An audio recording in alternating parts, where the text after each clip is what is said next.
Hi, in this video we're going to talking about design.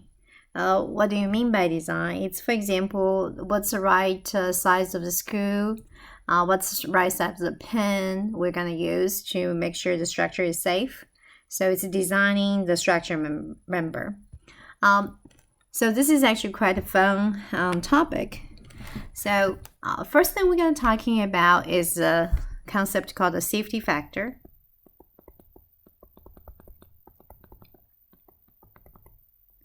Safety factor, abbreviation is SF. SF has a definition as failure stress. So here we're using normal, right? Normal failure stress over allowable stress. Okay. So in reality, we want our stress to be below or equal allowable stress, because if it's above, it's above more than it's allowed, it's gonna cause collapse. And each material have its own failure stress. As for example, a 36 stainless steel, it's gonna have its own failure stress.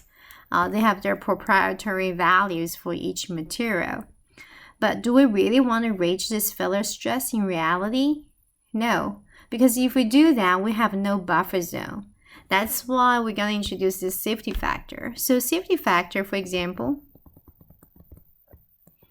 if it's a 3, okay?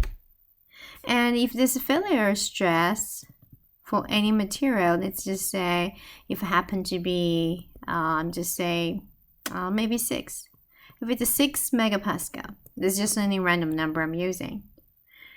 So which means at 6 megapascal, this material is going to fail, okay? But in reality, there are situations like maybe corrosions, right? If corrosion happens and the material stress is going to go down, it's no longer fail at 6 megapascal, it might fail at 5. And there may be some like human error when they install things, it's not done right. Human error. And also maybe perhaps there's unexpected natural disaster. Then when engineers design this, they don't expect that happen. For example, there may be earthquake or tsunami or those situations. So you really know it's likely not gonna fail at 6 megapascal. It's probably gonna fail at a lower value in that situation. So they come up safety factor. Safety factor help us give this being conservative when we design it. And in that situation, based on this formula, safety factor is failure stress over allowable stress. So you can actually calculate allowable stress. It's this failure stress of this material divided by safety factor. The safety factor is always greater than 1. So this failure stress, for example, this material is 6 megapascal and the safety factor is 3. So allowable is 2 megapascal. And you want to have something when you calculate this internal stress sigma will be less than 2 megapascal. Then you're being conservative, right? You consider all those possible unseen situations. That's what we're talking about safety factor. Okay. And this situation could also safety factor doesn't have to be just normal. It can be shear. What's the shear failure stress divided by shear allowable stress? Okay. In that situation, you will get shear allowable is going to be equal to shear failure stress divided by safety factor. So this is the same concept. Okay. So knowing that, we're going to look at some example today. And the example I have over here doesn't have the safety factor. They actually give us allowable stress. So potential problem they could give us, you can find a failure stress for each material, and you can choose a safety factor, or they would be given to us. Then you can calculate allowable stress. Because, like we said, the internal stress, you're always going to be equal or less than allowable. That's one situation. Another situation is they didn't give failure stress or safety factor. They just give us allowable stress directly. That would work too, right? Then you can just post using less than stress, less than allowable stress. Okay, so the two examples I will be using here is from this. Allowable directly be given. Okay, so the example I will be using is from the PowerPoint slides, and the slides 89 for this problem.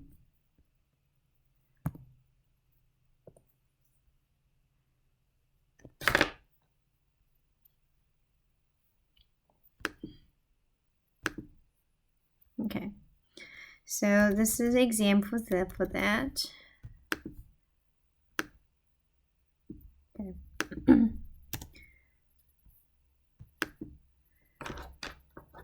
So the control arm is subject to the loading. So this L shape has two connections. If you can see clearly, one is AB bar right here, and another one is pin C.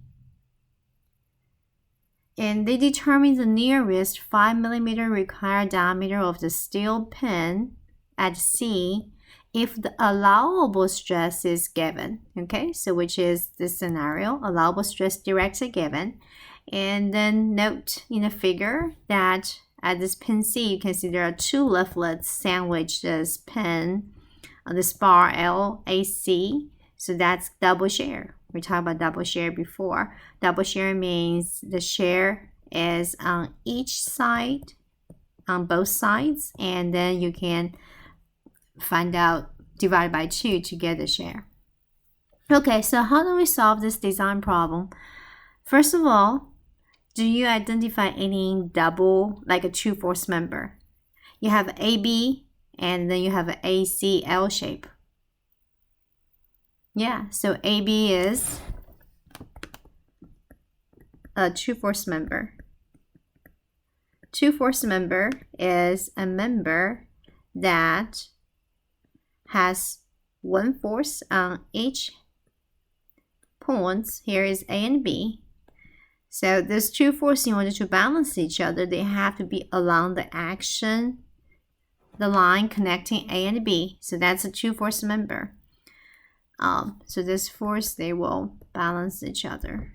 Knowing that, so this is our FBD number 1. That will help us to draw our FBD number 2 of this L shape, AC. So this is our A, and this is our C. Okay. So let's go ahead and draw all the forces acting on the L-shaped structure. At A, since AB is a true force member, Newton's third law, if at pin A, AB bar is being pulled at A to the right, in other words, my BA member is going to pulling this L-shaped bar to the left.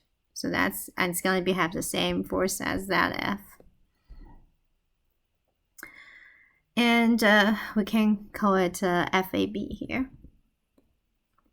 Then I see C is a pinned support. Then we would have CX and CY. Then at this point, we'll have external force that's given 15 kilonewton.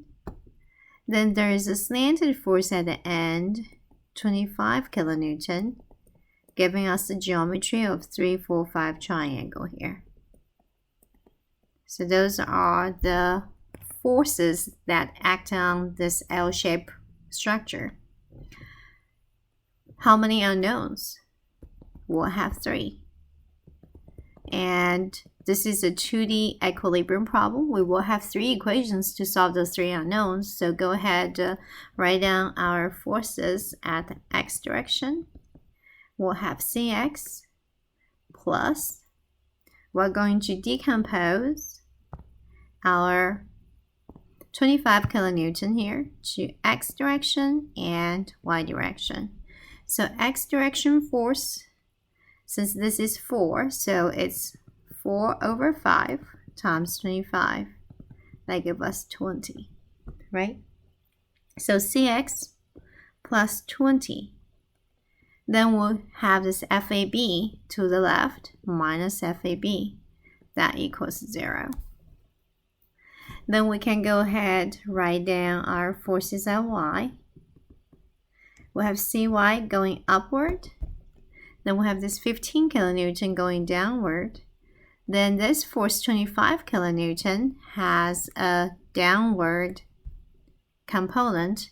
That will be 3/5 of 25th, and it's going downward, negative. That will give us this equation.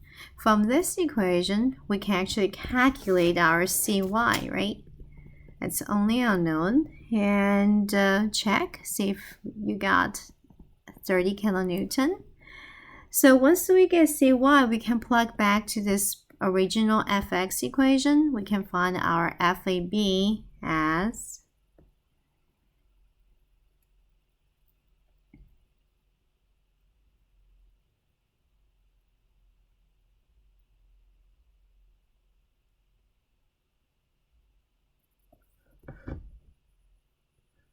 what's our FAB? Okay. Oh, so be careful. What's different from this graph and our graph is what? They assume Cx is to the left, right? And in our FBD, I'm assuming it's going to the right, okay? So when we put C, oh, we cannot solve this because this is Cy. This is not, this, I mistook this as a Cy. So we cannot solve this yet. And I'm going to erase that. So we're not ready, but we can go ahead and write down our third equation, which is our moment. If we do moment as C, that will eliminate Cx and Cy. We can solve FAB in this one equation. We have FAB times AC, which is moment of arm going back. That's our 200 millimeter. And that's counterclockwise, so it's positive. Then we have this 15 kilonewton times its respective moment of arm, which is 75. And that's clockwise, so it's negative. Then we have this 25 kilonewton. Our x direction force is here. However, it goes through the point C, so that will not contribute to your moment equation. But now let's look at the y direction. Y direction, we said it's 3/5 of 25. That's the magnitude of a force. And the moment of arm for this force rotating about C will be this entire length. Let's go up to look at it. Will be 75 plus 50. And that's make it clockwise rotation. That's negative. Okay. So I think that's all. And from this equation, we can go ahead and find our FAB. Let's take a look. So 200 FAB minus, I got my calculator here, 75 times 15. That's 1125. Then minus all that, cancel out, that'd be 5, would be 15 times 125. That gives us 1875 equal to 0. Then can we solve FAB? So 1125 plus 1875, then divide by 200. That gives us 15 kilonewton for FAB. Once you find FAB, you also previously find a Cy. Then we can go back, substitute FAB into this first equation. We can find our Cx. So Cx plus 20 minus 15 equal to 0.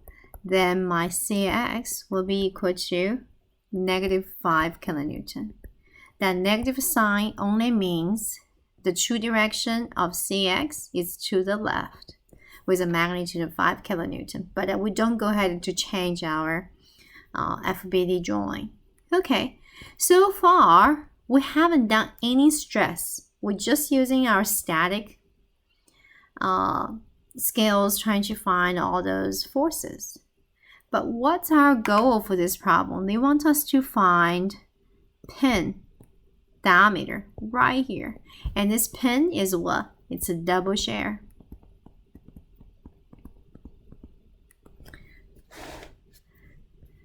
If we were trying to zoom up this area, what does double shear look like? Would be something like this. That's our C. And then it's if there's a force going to go in this way, that's external force. And this double shear, it's going to be 1 on each circle cross section. And this shear are equal. Each of them going to be equal to F over 2. Okay, so that's our double shear. Now we need to find out what's this external force that's acting on C. What's that force equal to? I think we already have an answer for that because you already know Cx and the Cy, right? So that's going to be our next step. You know Cx and you also know Cy. Can we find our resultant? Yeah, resultant force. Yeah, we're going to use Pythagorean theorem. So that's going to be 5 squared plus 30 squared. And when we put it in, the answer for this is 30.41 kilonewton. That is a force acting on pin C. That's this force, 30.41. That's the force acting on C. Do we need to know the direction? We can use inverse tangent Fy over Fx to find the direction, but we don't need to know that information. They just need to know the magnitude. And this shear, those two shear is gonna be equals half of the 2. So I'm actually gonna go down to write down. So since it's a double shear, this V is going to be equal to half of this resultant force acting on pin C. So it will be 30.41 divided by 2. That will give us 15.205 kilonewton. That's our shear. Now we're going to combine our stress concept. We're talking about this problem. They give us allowable stress already, allowable shear. So it's tau. Allowable, that is going to be equal to,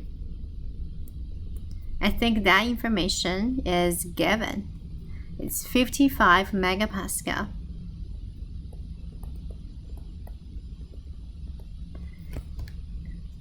So we also learned our tau for shear stress is going to be this internal shear divided by the cross-section area.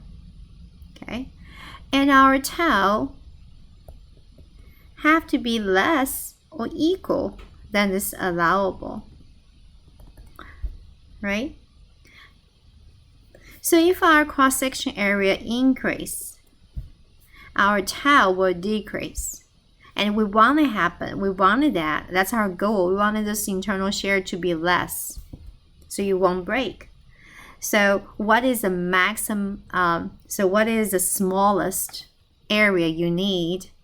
So that would be when tau is equal to allowable, right? That is the maximum value you want to reach. To get this to be increased, this have to decrease. So you will get the lowest diameter, which means you go to Home Depot, the smallest diameter you need to ever use in order to keep this pin to be structurally safe. Okay, that's where we're going. So we're going to put our tau, replace with allowable. That's going to be our V. We calculate it, and then divided by A. This A will be minimum area to meet this expectation. And our allowable stress is 55 megapascal. And our shear is 15.205 kilonewton. And our minimum area is that. Okay. And this minimum area, this is a pen, so it's basically cross section. It's a circle, right? It's a circle on both ends, and each section is pi r squared for the circular area, or pi d, the diameter square, over 4, because we want to find the diameter, right? So knowing that, one quick way to solve this, change this kilonewton to newton, so 15.205 Newton, because we learned megapascal is equal to Newton over millimeter square. So in that situation, you just use those numbers here, 55 and 15,205 and pi d squared over 4. Then you can calculate your d, and that will give us units of millimeter directly.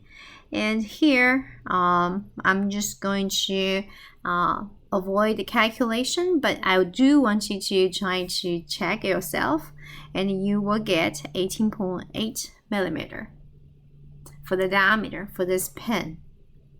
Well, how often do we go to any hardware store and said, I want to get a pen that is a diameter of 18.8 millimeter? And the people working there are going to be like funny, right? They're just like, what? 18.8 millimeter? That's not possible. So that's why, going back to this problem, we want to say determine the nearest 5 millimeter required diameter. So basically it's interval 5. Either you can get 5 or 10 or 15 or 20. So where do we go to? This D is basically the minimum. It's 18.8. So we cannot step down. We cannot get to 15, but we can get to the very next level, will be 20 millimeter. So that's the answer for this problem.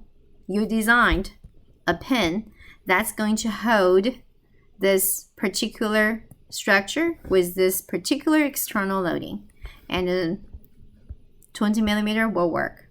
Okay, so that is our design problem for the first one. I think we're going to look at one more.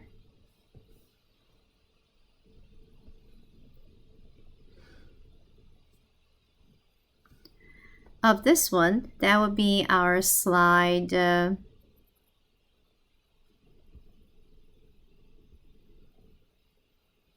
96. So let me go ahead.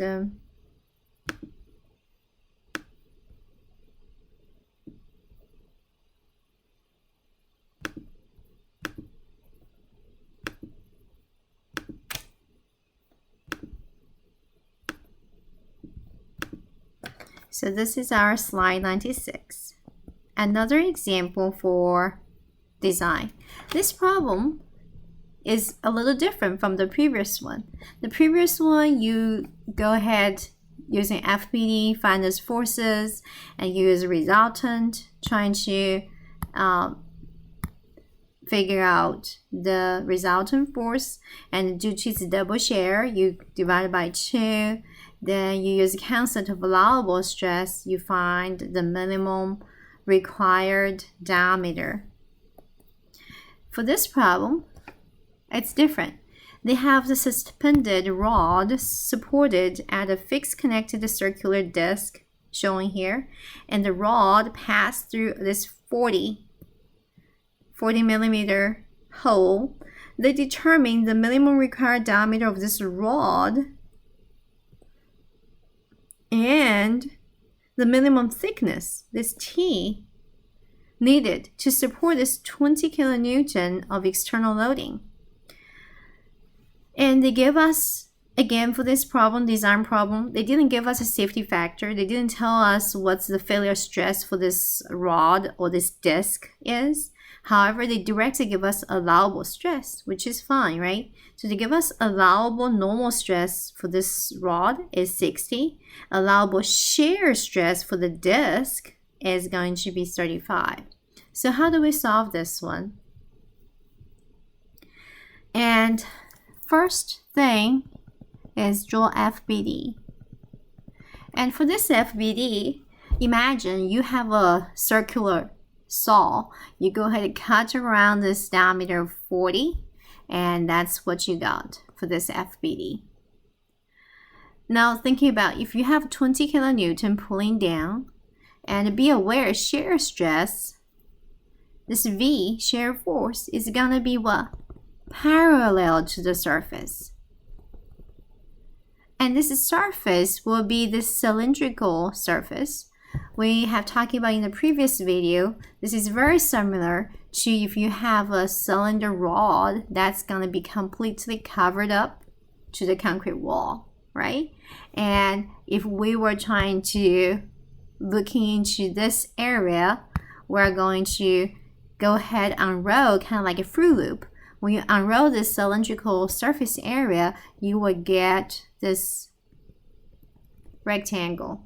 And how long is this? That's going to be your circumference of the circle, and this will be your thickness, right? That's going to be entire cross section, the surrounded by the shear force V. So this is exactly the same concept. So knowing that, we know from this FBD number 1, we can figure out what's going to be the shear. External force is 20. So all the shear that's going up, going around this entire circle, that's going to be equal to 20 kilonewton. And we can go ahead, calculate our tau. Tau, the internal shear stress, is going to be equal to this internal shear divided by this cross-section area, which is a rectangle here. That will be 2 pi r. R is going to be 20 since diameter is 40. And then times, well, times the thickness of that. And we do not know the thickness. That's what we're solving, times T. And however, they do give us allowable, right? So we're going to see this allowable if we equate them together. And so we'll have 20 kilonewton divided by 40 pi times T. That's going to be equal to our allowable stress, shear stress. It's 35 megapascal. Okay, we know this is shear. Tau have to be what? Less or equal. If this T, what we're calculating is actually the minimum thickness. If thinking about it, if this T increases, what happens? Our tau will decreases, which will be less than allowable stress. That's great, right? So the highest the minimum number you could get if this T decreases, which means when T decreases, what happened to this tau? Increases. We don't want to happen because the highest number we want to reach is allowable. So in that case, that's going to be your minimum number for the thickness. All right, so knowing that, you can calculate our T. So T will be equal to 20 kilonewton divided by 40 pi, and then times 35 megapascal. Again, using the concept of what? Newton per millimeter square. That gives us unit of megapascal. So knowing that, I'm going to change this 20 kilonewton to 20,000 newton. And then we'll have a newton and a megapascal. In that situation, when we calculate the thickness, I would get in millimeter, right? So let's go look. So what is their thickness they calculated? It's 4.55 millimeter. And here I actually gonna go check if this is right. I'm using 20,000 divided by 40, then divided by 3.14, and divided by 35. Then yes, so that's correct answer, 4.55 millimeter. So we solved this problem. We solved what's the minimum thickness, what's this value can be. And this is controlled by this shear, okay, by this shear stress right here surrounding the circular cylinder shape. But don't forget, we need to find the minimum required diameter of this rod. What is this required diameter? So we're going to look at our FBD number 2. In FBD number 1, you made a circular cut over here and you look at this entire structure as a whole. Now, for this FBD number 2, we're going to cut anywhere along the rod. So if I make that cut, I'm going to look at the bottom of this rod. And this is where I cut, right? So I'm looking at the bottom section, and external force is 20 kilonewton. And this is obviously axial loading. In axial loading, we already learned there's no shear, there's no bending. The only thing is going to be normal. So this is going to be your internal loading normal, and this normal is tension. It's going to be 20 kilonewton to balance up this 20 kilonewton. And this normal is going to be perpendicular to this circular shape of the rod, the cross section. So now we can go ahead and write down our equation. This allowable, no longer tau. This is going to be normal stress. So it's going to be sigma.